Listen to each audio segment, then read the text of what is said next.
Okay, the first thing I would say in all your organizations, you need an EU funding guru.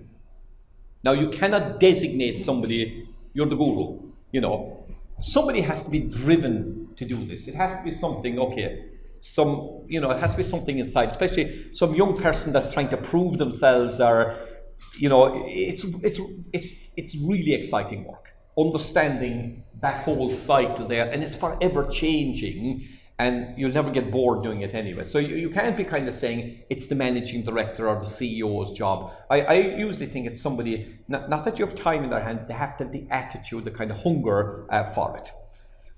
Who took your money? That's how you start. Analyze the projects funded, one, to see who the people are, but more importantly, what projects are already funded that are doing interesting work that you could already learn from. Now, on the following slides, which I'm not going to show, I've taken each of these points and kind of spelled them out. Like, there's a lot of real good work being done. And if you see there's a conference, there's a report, can I get my hands on that particular report? Okay, this is about checking the calls, what calls are open, what are in the work programs. Again, nobody's going to read the work programs for you. Finding partners in universities. Again, Trinity is brilliant, UCC, UIG, I'm with Maynooth now for 2 days, for the next 2 days.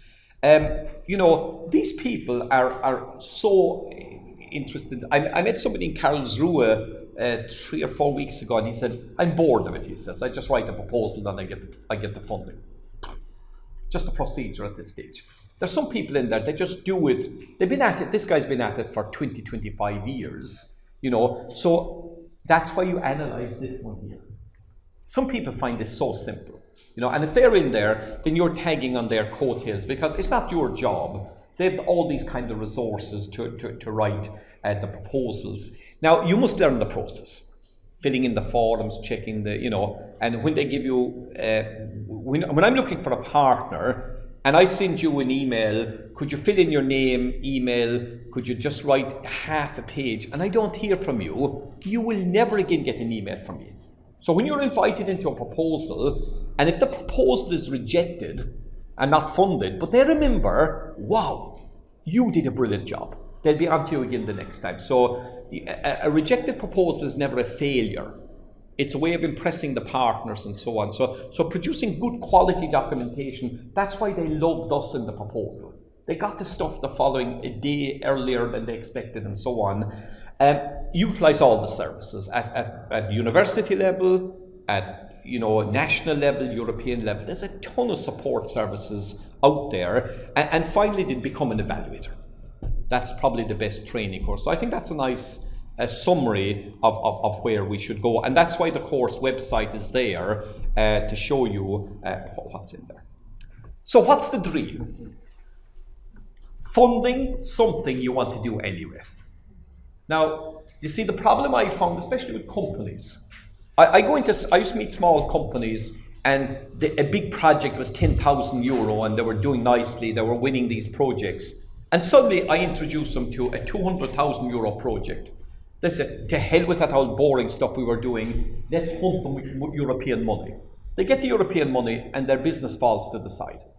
So sometimes people, they get fascinated by the money and they sometimes forget what they're supposed to be doing. So, if you're saying, this is what we want to do anyway, let's get projects that fit into that. The other thing you get is that if you're doing work on Alzheimer's, and now you're working with the Karolinska Institute in Sweden, you could have the world's expert on Alzheimer's, multiple sclerosis, and that's something people don't value, but you can have personal contact with these particular things, and you also can contribute here to the definition of what people will do research, and that's why I would see for the wheel is a real contribution. Now, the nightmare scenario, this happened to me twice.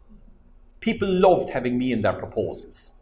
So it's like free consultancy, and we got involved in 2 projects, and when the project came in, nobody wanted to work on them because they weren't relevant to our business.